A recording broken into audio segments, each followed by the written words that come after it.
welcome to another rare foray into the realm of video blogging. Today I'll be looking at a topical and somewhat controversial issue that seems to have reared its head of late, the notion of adding the common raven to the Scottish General Licence. As you may know if you've already read my blog on the subject, recently a petition was launched calling on SNH to immediately add the common raven to the list of species that can be controlled under the General Licence in Scotland. This would allow farmers to lethally control ravens in the same means as other more common species, such as hooded crow, carrion crow, magpie, and jay. All of this born out of the supposed impact ravens are having on the Scottish agricultural industry, namely through their tendency to predate newborn lambs and sheep in labour.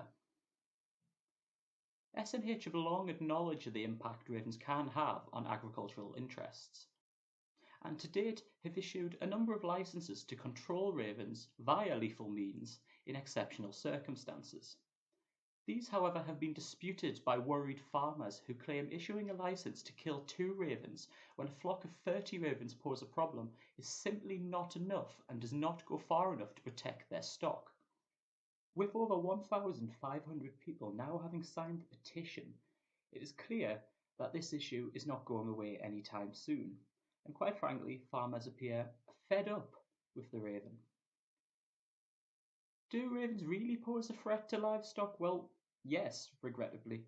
Studies from the world over show they do have a tendency to predate ungulates kept in captivity, often targeting the species when they are most vulnerable, such as when giving birth.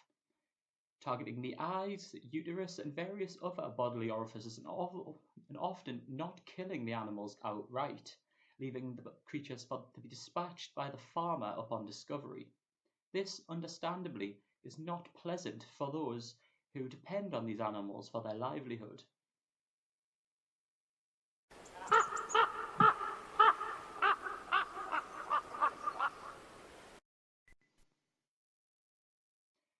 I really must apologise for the graphic images you've just seen, but having seen them, perhaps you will understand what an emotive issue this is. Nobody wants to find animals that they have come to depend upon and in some cases even love in that way. Yet, I can't help thinking, is adding the raven to the General Licence really the way to deal with this problem? Well, in my opinion, no it's not. You only have to take a look at the history of the raven in the UK to understand that this species is still relatively rare compared to what it previously was, and has a long way to go before it has recovered to its full capacity.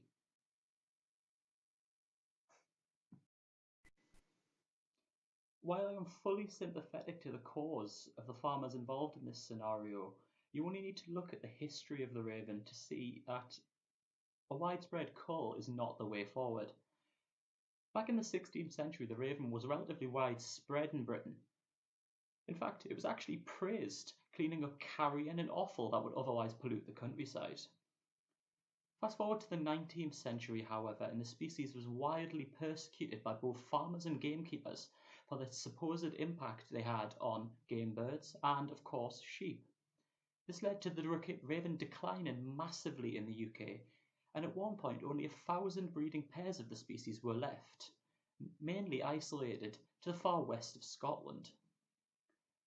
Now, however, things are different. The raven has increased by a whopping 134% in recent years, and now numbers somewhere in the region of 12,000 pairs, though estimates do vary depending on the source, the RSPB claiming it is more in the region of 7,000 pairs on their website.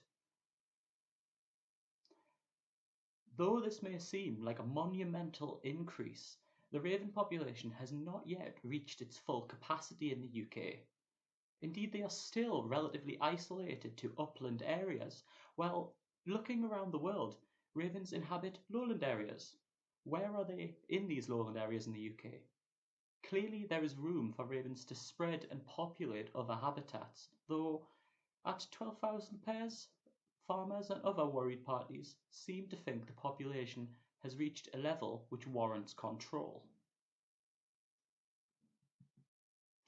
No. To me, the general license is not the way forward to deal with this situation, and I feel it sets a very dangerous precedent for how we deal with protected yet problematic species. Everybody knows the problems caused by white-tailed eagles and sheep in the Hebrides and buzzards on pheasant shoots. If we remove the protection of the raven and allow them to be killed whole-scale across areas where they cause problems, what's to stop the law being changed in the future to allow raptors to be controlled in the same way? Also, with the raven population only numbering in at some 12,000 pairs, what's to stop legalized persecution driving the species back towards the brink? Nobody knows exactly how many other corvids are killed under the general license each year.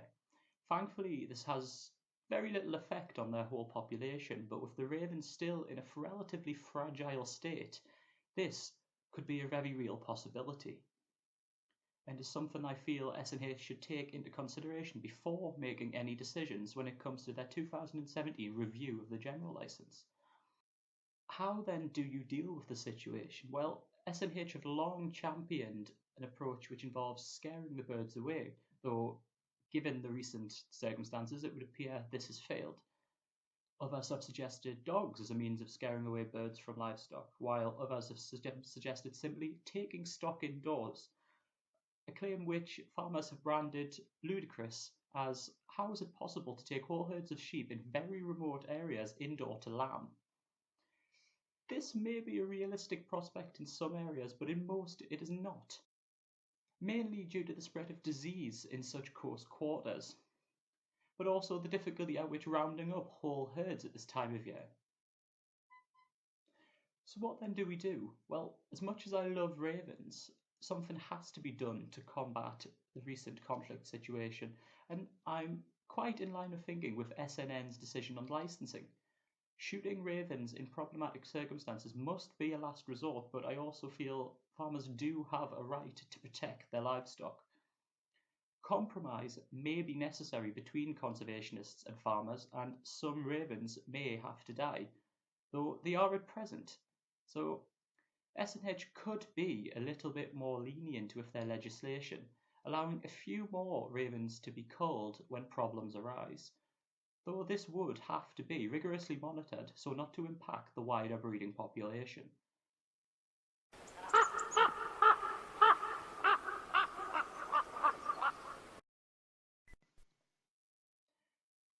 The debate centered around ravens really is an interesting topic. On one hand, you have farmers struggling to make a living in a very difficult ecosystem. And next, you have conservationists who, at all costs, want to protect a bird which represents a real conservation success story. Should a bird be persecuted for being successful, for coming back from the brink, and for spreading into areas it was previously extirpated from? Well, I don't have the answers, and this is certainly going to be an interesting topic to follow over the coming months. I just hope SNH take into consideration the views of everybody and not just the outlandish outcry of one specific party. All people's needs must be considered, but something must ultimately be done to mitigate the situation. Well, thank you for listening. I must apologise for rambling through this. It is a topic I care quite a bit about, but not something I'm too versed in talking about clearly. I must also apologise for the video quality of this. I thought content would be a little bit more important than quality in this case, so please let me off with that one. And thank you very much for watching. Please continue to visit wildlifearticles.com for more video blogs, courtesy of myself, and a host of wonderful written pieces by our authors. Goodbye.